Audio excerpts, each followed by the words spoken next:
نہیں ٹھیک ہے. الحمدللہ رب العالمین الرحمن الرحیم واشهد ان لا الہ الا اللہ وحدہ لا شریک لہ واشهد ان محمدا عبدہ ورسولہ. اما بعد، اللہ رب العالمین کا فضل اور اس کا احسان ہے کہ اس نے ہمیں اور آپ کو اس گھڑی میں یہاں اکٹھا ہونے کی توفیق عطا فرمائی.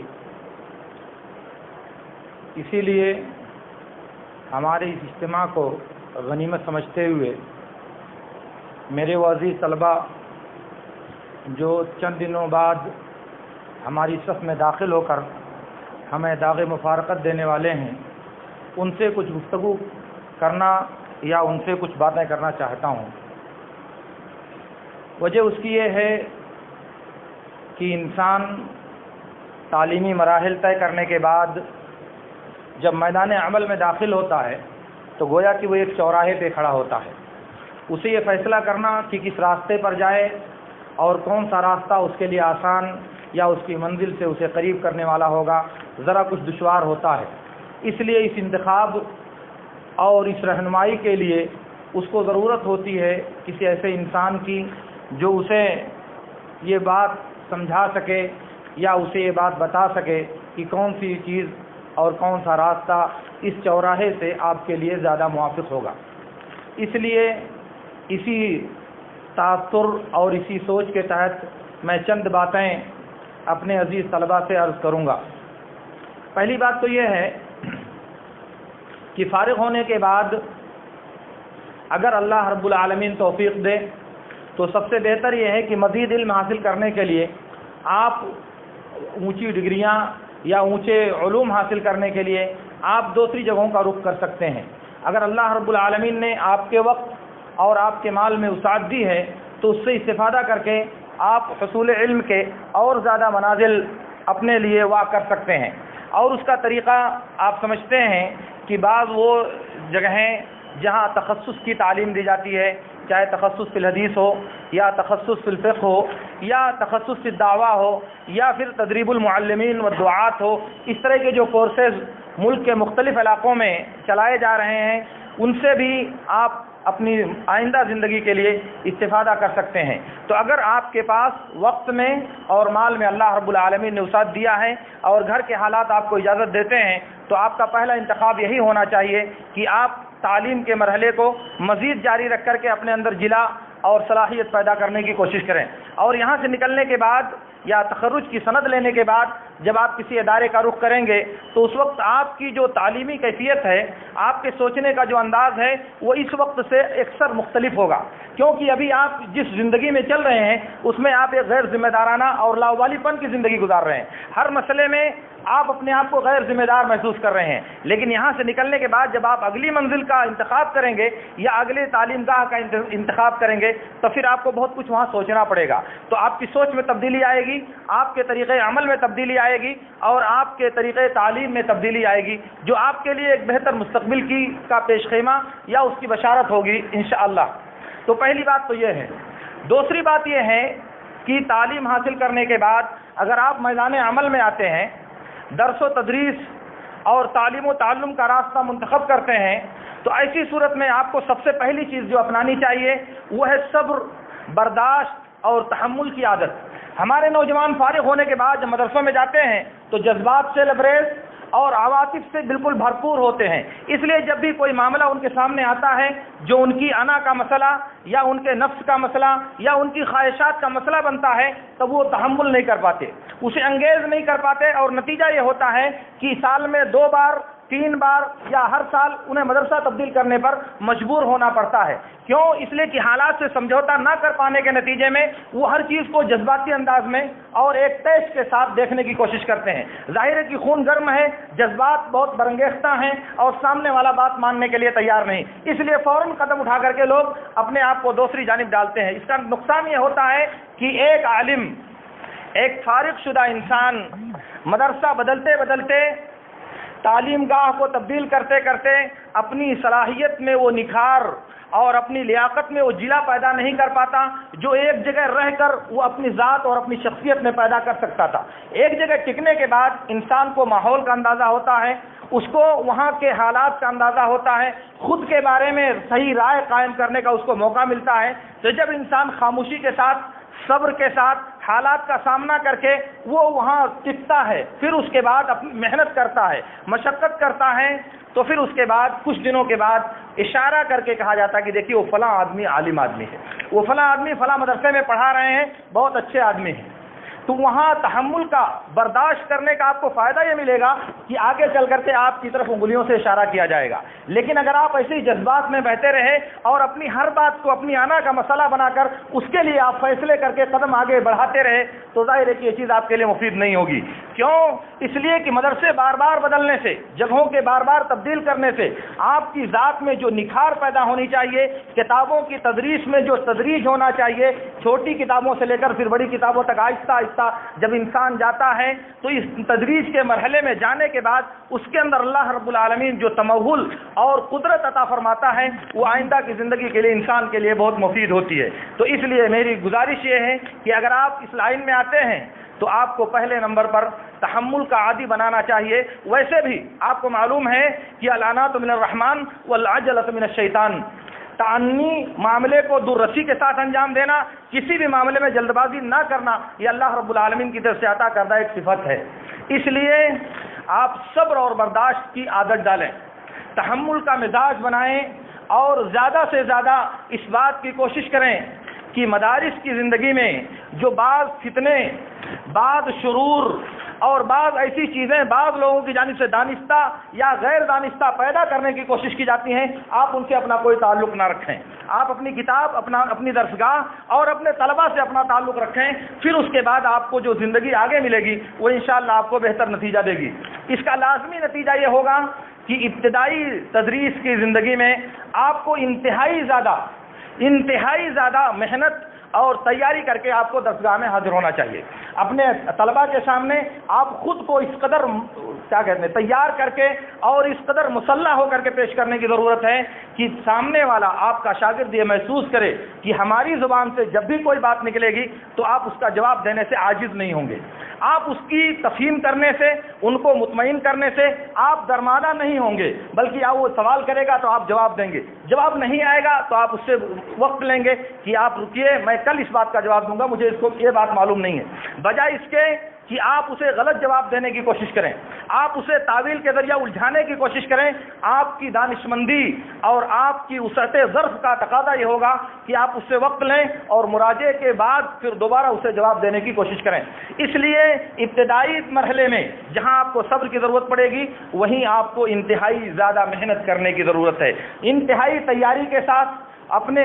جو تدریس کردہ مواد آپ کو پڑھانے ہیں یا جو کتابیں آپ کو درس میں رکھنی ہیں ان کی تیاری اس طرح کر کے جائیں کہ سامنے والا یہ محسوس کرے کہ گویا کہ اس کتاب کے مصنف آپ ہی ہیں، اس کتاب کی ساری عبارتیں آپ نے اچھی طرح سے حل کر لی ہیں، آپ نے اچھی طرح سے ان کو ہضم کر لیا ہے تاکہ پھر آپ سامنے والے کو مطمئن کر سکیں، یہ ضروری ہوگا۔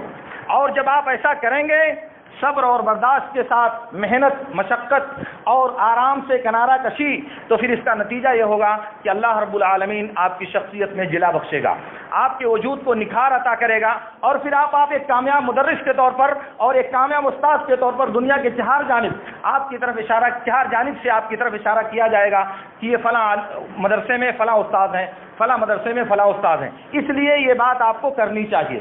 اور پھر اس کے بعد اسی کے ساتھ یہ بات یاد رکھنی چاہیے کہ آپ جو عمل کرنے جا رہے ہیں وہ عمل اللہ رب العالمین کی رضا اور اللہ رب العالمین کے دین کی سربلندی کا انتہائی عظیم ذریعہ ہے۔ یہ دنیا میں اللہ کے دین کو سربلند کرنے کے جو اسباب ہیں، معاصر حالات میں سب سے سربلند اور سب سے زیادہ لائق اعتزاز جو ذریعہ اللہ رب العالمین نے دیا ہے وہ نسل نو کی تربیت ہے، وہ نسل نو کو اسلامی طریقے کے مطابق پروان چڑھانا ہے۔ اس لیے آپ اپنے دل میں یہ جذبہ رکھیں کہ اللہ کا دین اللہ کے ان بندوں تک منتقل کرنا ہے، اور آپ کے یہ شاگرد آپ کی ہر طرح سے ہمدردی، آپ کی توجہ اور ہر طرح سے آپ کے ترحم کے مستحق ہیں، اس لیے پورا ان پر دھیان دینے کی کوشش کیجیے۔ اور اللہ رب العالمین کا مراقبہ، اس کے رضامندی کے لیے عمل کا جذبہ جب آپ کے اندر پیدا ہوگا تو لازمی طور پر آپ یہ بات محسوس کریں گے کہ اس عمل کو آپ بطور عبادت انجام دیں گے، اس عمل کو آپ اللہ رب العالمین کی رضا جوئی کے لیے انجام دیں گے۔ اور جب ایسا آپ کریں گے تو راستے میں جو چھوٹے چھوٹے کنکر، جو چھوٹے چھوٹے پتھر اور جو چھوٹی چھوٹی رکاوٹیں پیش آتی ہیں، آپ کبھی انہیں درخور اعتنا نہیں سمجھیں گے، ان پر کبھی آپ رکنے کی کوشش نہیں کریں گے، ان کے لیے آپ اپنے وقت کو صرف اور ضائع کرنے کی زحمت کبھی نہیں کریں گے۔ کیوں؟ اس لیے کہ اس سے بڑا آپ کے سامنے ٹارگٹ ہے، اس سے بڑا آپ کے سامنے ایک مقصد ہے۔ اسی لیے اس سے آگے والا مرحلہ یہ ہوگا کہ جب آپ اللہ رب العالمین کے لیے کام کر رہے ہیں تو آپ سمجھ لیں کہ آپ کا یہ پیشہ اور آپ کا یہ عمل اللہ کے رسول صلی اللہ علیہ وسلم کے طریقے اور ان کے مشن کی اتباع میں ہے۔ اللہ کے نبی صلی اللہ علیہ وسلم نے کہا، جیسا کہ صحیح مسلم کی روایت میں ہے، انی لم ابعث معنتا ولا متعنتا ولکنی بعثت معلما میسرا۔ میں تشدد کرنے اور تشدد سکھانے کے لیے نہیں بھیجا گیا ہوں، میں معلم اور آسانی کرنے والا بنا کر بھیجا گیا ہوں۔ اس لیے اگر معلم آپ ہیں تو اس کا مطلب کہ یہ معلم ہونا، تعلیم دینا، تربیت دینا، یہ نبی صلی اللہ علیہ وسلم کا طریقہ ہے۔ اور جب نبی صلی اللہ علیہ وسلم کا طریقہ آپ اپنائیں گے تو لازمی طور پر آپ کو یہ بات معلوم ہوگی، ان اجریہ الا اللہ، یہ کام ہماری روزی کا ذریعہ نہیں ہوگا، یہ کام اس لیے نہیں ہوگا کہ اس سے اللہ رب العالمین ہمیں رزق عطا کرے گا، وہ ایک سبب ہے۔ اللہ رب العالمین نے جو روزی آسمان سے مقدر کیا ہے وہ روزی آئے گی، وہ روزی دے گا۔ کیسے دے گا یہ اللہ رب العالمین کی ذمہ داری ہے، وہ ہمارا اپنا ٹینشن نہیں، وہ ہماری اپنی فکر نہیں کہ کیسے دے گا۔ ہمارا جو مشن اور مقصد ہے اس مقصد کے لیے ہم جب اخلاص کے ساتھ آگے بڑھیں گے تو پھر یہ چیز ہمیں اللہ رب العالمین از خود مہیا کرے گا۔ اس لیے جب روزی اللہ رب العالمین کی طرف سے آئے گی تو اس لیے آپ کو اپنی عزت نفس کا سودا کرنے کی ضرورت نہیں ہے، خود کو اللہ کے بندوں کے سامنے ذلیل و رسوا کرنے کی ضرورت نہیں ہے۔ اپنی غیرت دینی، غیرت ایمانی کی حفاظت کرنے میں آپ کو کبھی بھی باک اور کبھی بھی کوئی حرج نہیں ہوگا، لیکن غیرت دینی اور عزت نفس کی حفاظت کا مطلب غرور اور تعالی نہیں ہوتا۔ اسی لیے میں نے آپ کو پہلے نمبر پر صبر اور برداشت کی بات پیش کی ہے کہ آپ کو تحمل کا عادی ہونا چاہیے، لیکن عزت نفس کو قربان کر دینا یا خود کو دوسروں کے سامنے یعنی اللہ کی مخلوقات کے سامنے ذلت و رسوائی کے اتھاہ سمندر میں ڈال دینے کا عمل انجام دینا، یہ بات آپ کے لیے مناسب نہیں ہوگی۔ کیوں؟ اس لیے کہ جس چیز کے لیے آپ کرنا چاہتے ہو یہ بات، وہ بات اس سے آپ کو حاصل نہیں ہوگی، وہ بات اللہ رب العالمین عرش سے مقدر کر کے آپ کے حصے کے لیے نازل کرتا ہے۔ اور آپ یہ بات کبھی نہ بھولیں کہ اللہ کے نبی صلی اللہ علیہ وسلم نے فرمایا تھا، وَاعْلَمُوا أَنَّكُمْ لَن تَمُوتُوا حَتَّى تُوَفُّوا رِزْقَكُمْ وَاعْلَمُوا أَنَّ الرِّزْقَ يَطْلُبُ أَحَدَكُمْ كَمَا يَطْلُبُ أَحَدَكُمْ مَوْتُهُ۔ تمہارا انتقال اس وقت تک نہیں ہو سکتا جب تک اللہ کی طرف سے مقدر کردہ تمہاری روزی تمہیں پورے طور پر نہ مل جائے۔ اور جان لو کہ جیسے موت انسان کا پیچھا کرتی ہے ایسے رزق بھی انسان کی جستجو کرتی ہے، اور وہ رزق اس کا پیچھا کرتے کرتے اس کو پہنچتی ہے۔ تو جتنے ذرات اور جتنی چیزیں آپ کے مقدر میں اللہ رب العالمین نے لکھ دیا ہے وہ آپ کو مل کر رہیں گے، اور اس میں کوئی کمی پوری دنیا مل کر چاہے کر لے نہیں کر سکتی، پوری دنیا مل کر چاہے اس میں کسی ذرے کا اضافہ کر دے نہیں کر سکتی۔ اس لیے آپ کو اپنی عزت نفس کی حفاظت کرنی چاہیے اور خود کو اور اپنی ذات کو اللہ کے دین کے لیے سرخرو اور کامیاب رکھنا چاہیے۔ میرے عرض کرنے کا مطلب یہ ہے کہ یہ افراط اور تفرید کا جو مرحلہ پیش آتا ہے، بعض لوگ عزت نفس کے چکر میں پڑ کر کے تعلی اور غرور کے شکار ہو جاتے ہیں، وہ اپنے علاوہ دوسروں کو حقیر سمجھنے کا جرم کر بیٹھتے ہیں، اور دوسرے کچھ لوگ اس کے الٹا تواضع کی آخری حد میں پہنچ کر اپنے آپ کو اور اپنے علم کو اور اپنی شریعت کی معلومات کو رسوا کرنے کا سبب بنتے ہیں، کیونکہ اہل علم کی توہین کا مطلب اس علم کی توہین ہے جس علم کا حامل اللہ رب العالمین نے انہیں بنایا ہے۔ اس لیے آپ اپنے اخلاق و کردار کے ذریعہ ایسا کبھی نہ ہونے دیں۔ اور پھر اسی کے ساتھ ایک بات آپ کو اور یاد رہنی چاہیے کہ آپ کی بات، آپ کی زبان اور آپ کا درس جتنا مؤثر ہوگا، جس قدر آپ اپنے طلبہ پر اثر انداز ہوں گے اپنی گفتگو کے ذریعہ، اس سے 1000 گنا زیادہ آپ کی تاثیر آپ کے طلبہ پر آپ کے کردار اور آپ کے اخلاق کے ذریعے مرتب ہوگی. آپ کی سیرت کے ذریعہ آپ کے طلبہ پر آپ کا جو تاثر مرتب ہوگا، آپ کے کردار کے ذریعہ آپ کے مدعوین پر جو نتیجہ مرتب ہوگا وہ اس گفتگو سے 1000 گنا زیادہ بہتر ہوگا جو آپ اپنی زبان سے لوگوں کے سامنے پیش کر کے تاثیر پیدا کرنا چاہتے ہیں. اس لیے یہ بات یاد رکھیں کہ متاثر کرنے کا،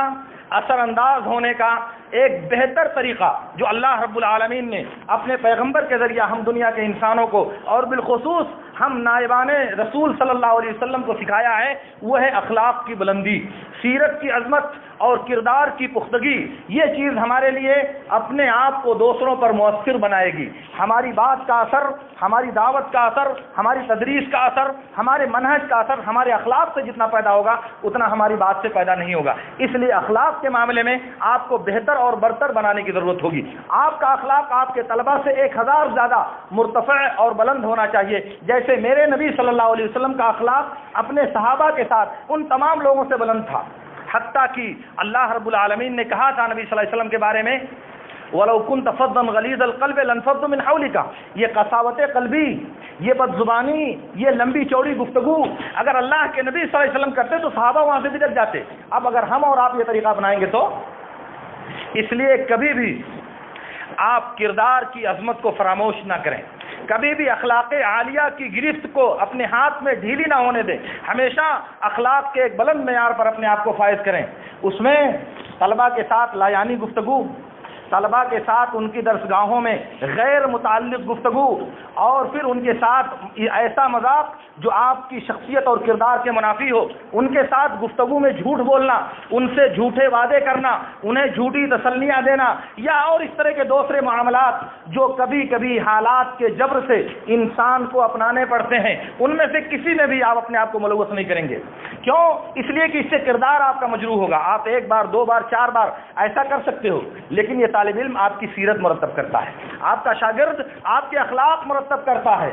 آج آپ اپنے اساتذہ کے اخلاق مرتب کرتے ہو، کل لوگ چند دنوں کے بعد آپ کے اخلاق آپ کے شاگرد مرتب کریں گے. تو اس لیے آپ کو ہونا چاہیے کہ جو چیزیں آپ نے محسوس کیا ہے کہ ہمارے استاد میں، ہمارے شیخ میں یہ بات غلط ہے، آپ آئندہ اپنے آپ کو اس سے بچانے کی کوشش کیجیے. اور جب آپ ایسا کریں گے تو مجھے اللہ رب العالمین کی ذات سے امید ہے کہ دنیا کی کوئی طاقت آپ کو شکست سے دوچار نہیں کر سکتی. دنیا کے کسی مرحلے میں آپ کبھی ناکامی کا منہ دیکھنے پر مجبور نہیں ہوں گے. دنیا کے ہر میدان میں انشاءاللہ اللہ رب العالمین آپ کو ان خطوط کی روشنی میں سربلندی، عزت، سرفرازی عطا کرے گا. دنیا میں بھی اور آخرت میں بھی اللہ رب العالمین کی رحمت اور اس کی نوازش کے آپ مستحق قرار پائیں گے. اللہ رب العالمین سے میری دعا ہے کہ اللہ رب العالمین ہمیں ان باتوں کو سمجھنے اور ان پر عمل کرنے کی توفیق عطا فرمائے. وآخر دعوانا ان الحمد للہ رب العالمین.